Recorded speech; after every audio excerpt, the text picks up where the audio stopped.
the Raven MTi 2 for anybody who's using Studio One. Now, I'm typically a Pro Tools user, so obviously there's some things in Studio One that I want to be there that I'm just learning maybe or maybe isn't there along the way. This is kind of just off the top of my head. There's reasons or things that I want for my particular workflow to make using Studio One a little more easier compared to what I'm used to with Pro Tools. So a couple little pet peeves about the system.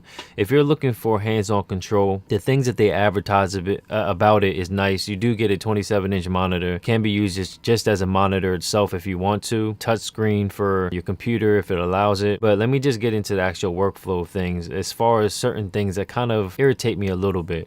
So some of the things I did want is quick controls to zoom into the track and to go in certain places on the actual panel here. So I'm using my fingers here and I'm pinching to zoom sideways. I'm dragging. This is all with finger touch right now.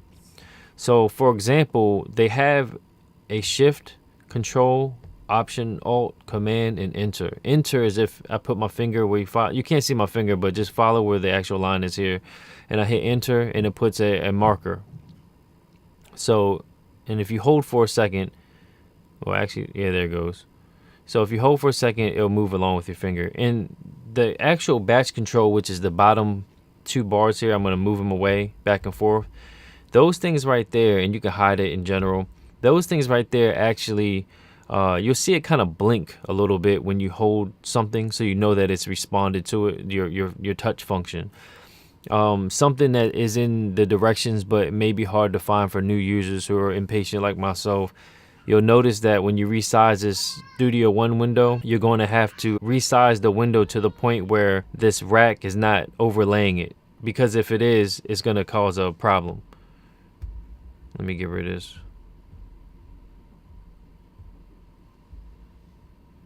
See how I did this? If I put this window on top and I touch things, it's actually touching Studio One.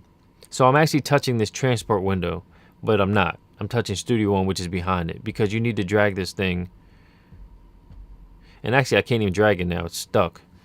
So I don't know if that's normal or not, but I have to drag it with my mouse outside of, it can't be overlaid on top, basically. So I'm going to go ahead and open everything back up as normal. So now that it's not overlaying, this is controlled independently from this. Now, I had a big problem with that at first. It was very confusing to me. So anyway, you can hit the up and down arrows. It goes through the tracks and stuff like that, left and right. And if this is with my keyboard now, same thing, left and right. Now, one thing that is a little different is, for example, I'm pinching the zoom here. So right now I'm on adaptive. It snapped the grid, right? So if I hold for a second, you'll see that it will snap to the grid. And it's a little, it's smooth in between the grid, but it'll snap to the grid. Now, sometimes you may want it a little smoother in between the grid, right?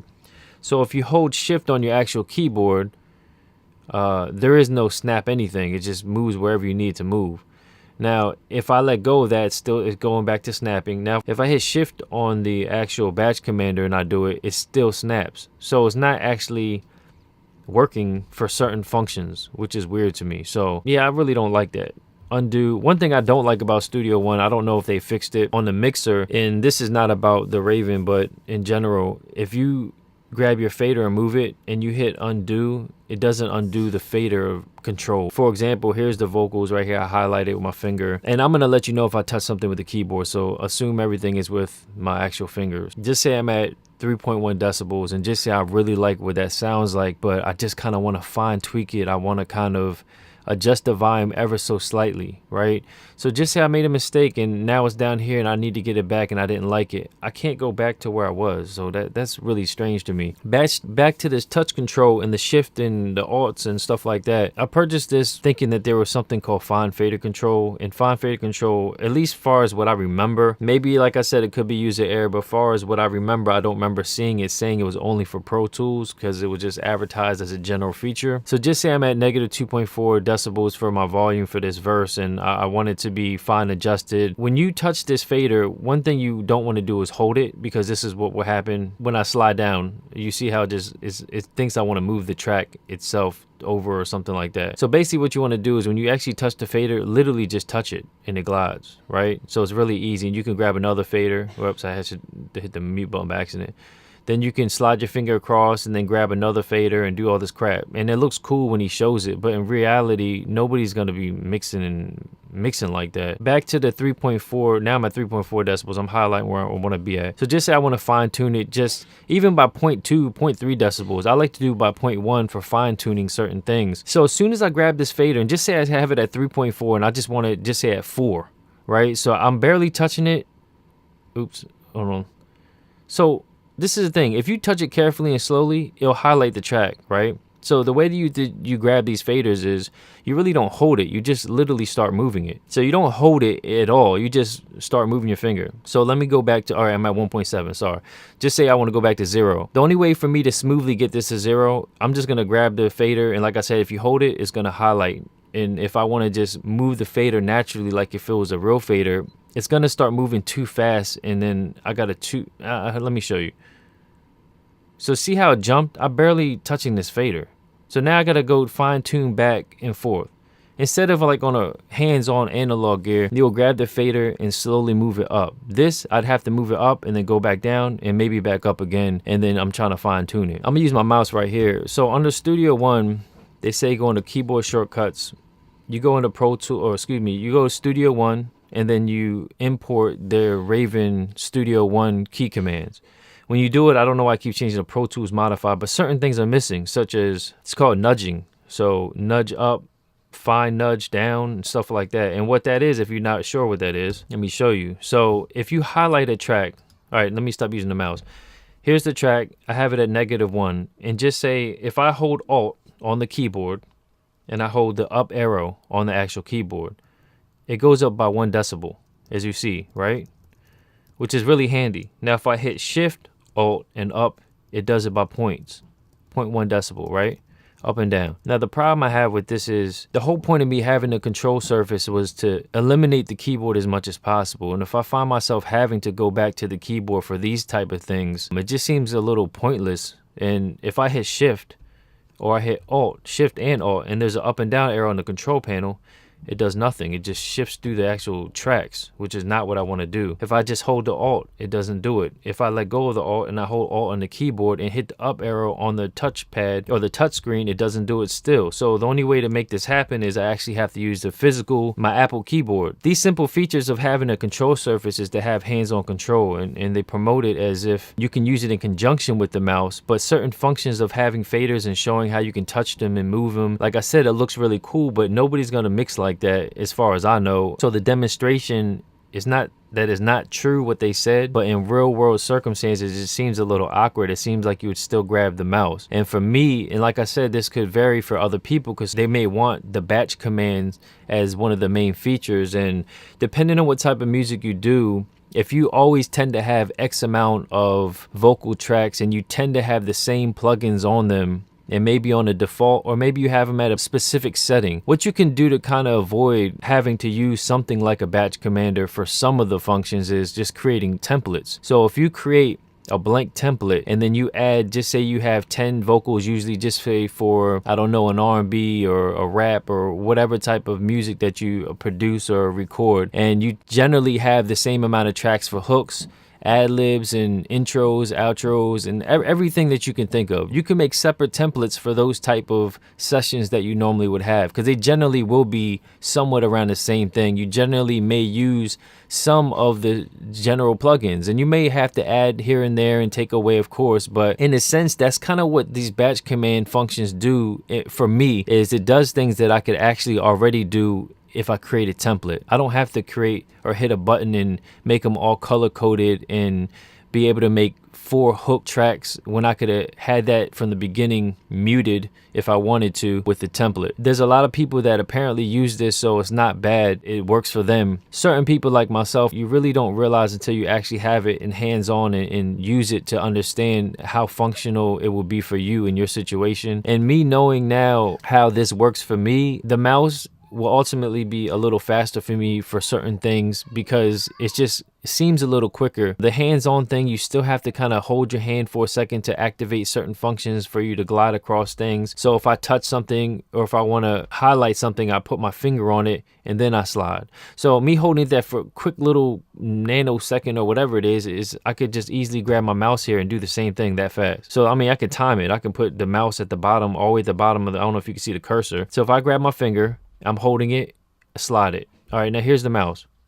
I mean, it's pretty much the same amount of time, except one's with the mouse and one's with your finger. And in certain ways, the mouse can be a little more accurate, especially if you're used to having a mouse on your right side or left side, and you have the keyboard itself on the other side. So if I need to quickly hit a button or shift or something like that, it's pretty easy to do in a quick one motion type of action. So I like the pinch to zoom. That's really convenient. I'm just finding that I can do certain things, like if I zoom in here with my finger and I can copy and paste just the same. It just takes a couple different steps versus me hitting Command X or Command V. So this is with a mouse, and if I hit Command C and Command V, it's right there, right? I can delete it. Now with this, I'd have to hit copy. Cursor's already there, so I'm just gonna hit paste. So you can, and you can kind of do the same thing, but I still have to take my hand away from the screen and go back to the paste button. Maybe you can just hold it and hit paste. I'm not really sure. Yeah, you can do it that way, but that just, I don't know. That seems like it just takes way too long. So I'm gonna undo all this stuff. So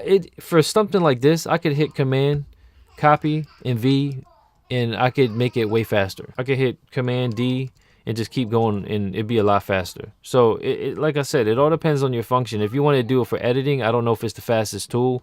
If you want it for convenience for certain things, I think it's great. I don't think it's a all-in-one solution, to be honest, at least for Studio One and how I want to use it, and maybe other users are like myself. One thing is cool is you can actually have some of these transport controls.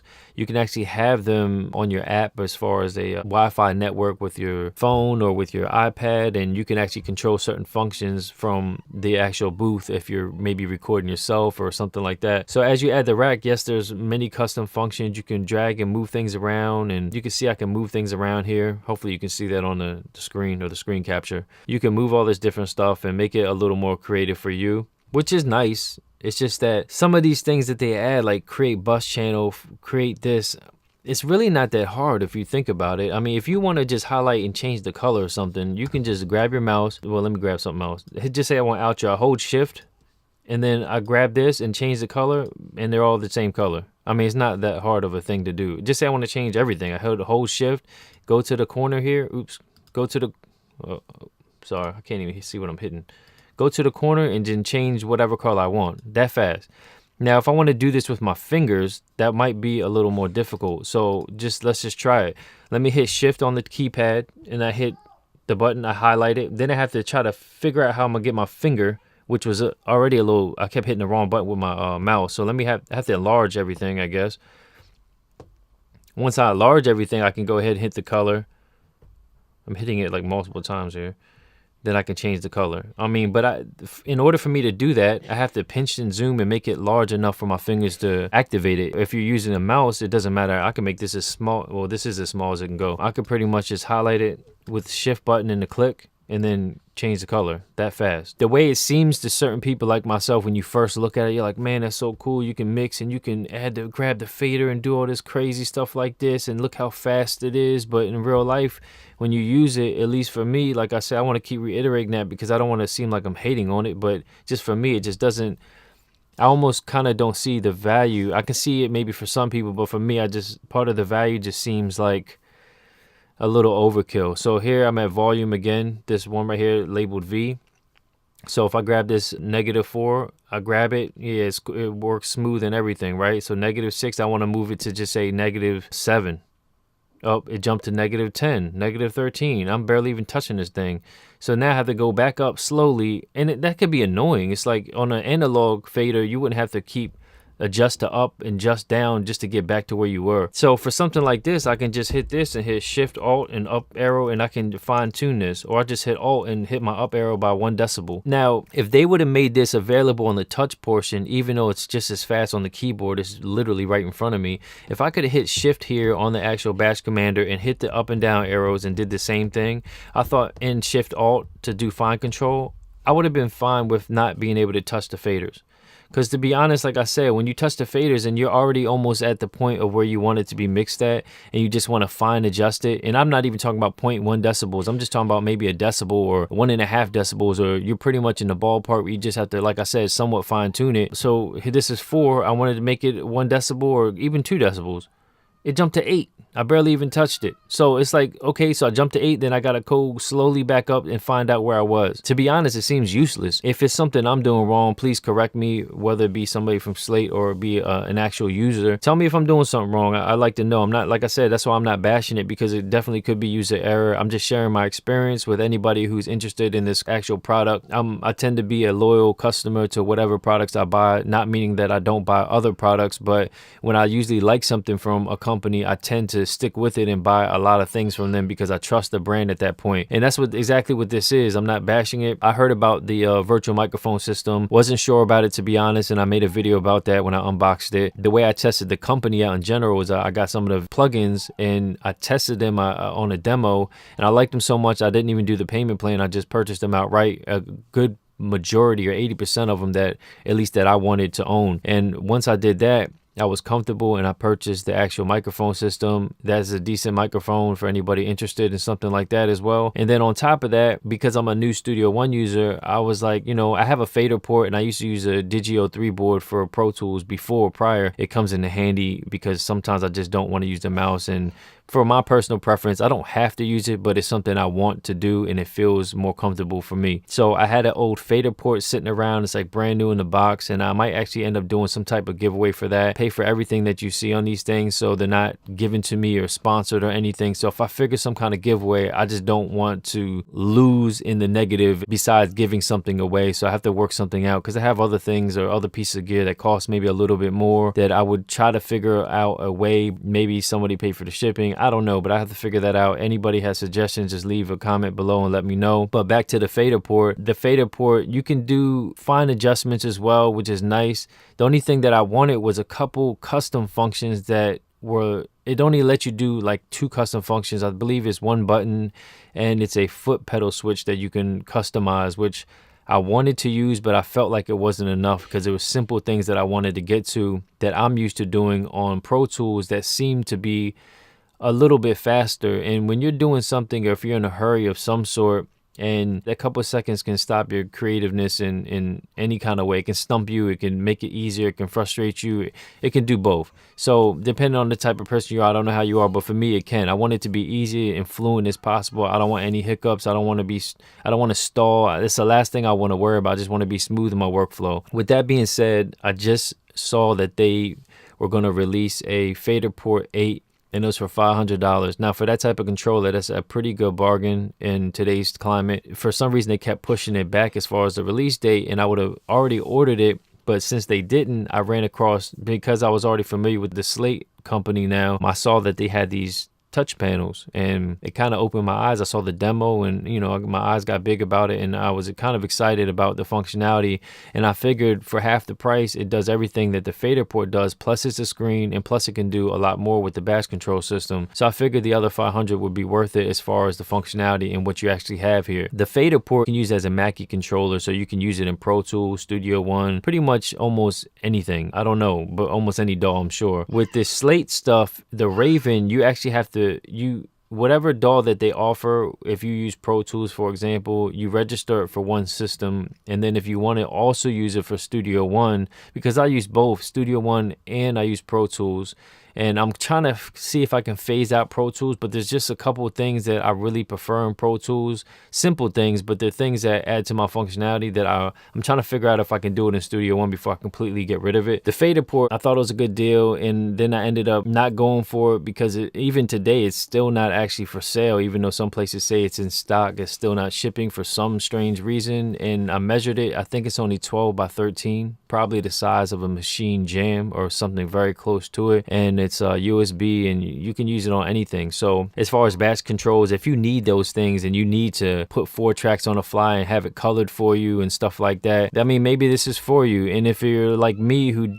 generally have the same type of sessions going on in general, where you can make templates per each type of sessions that you generally have, whether it be a different genre or just something like that. That might be easier for you, and it's free. So I mean, I don't know, that just seems like it makes more sense for me and what I do. I may see if I can include the unboxing of this actual Raven or Slate Raven MTi 2 to kind of get the build quality of it, just to try to get it started right out the box. It took a lot longer than I was expecting. I was expecting this to be an easier thing to use for me. In Faderport 8, you just plug it into the USB and it's pretty much ready to go. I think the Faderport 8, there's not enough information out there about it for people to really jump on that quite yet. I do believe it's going to be a small form factor.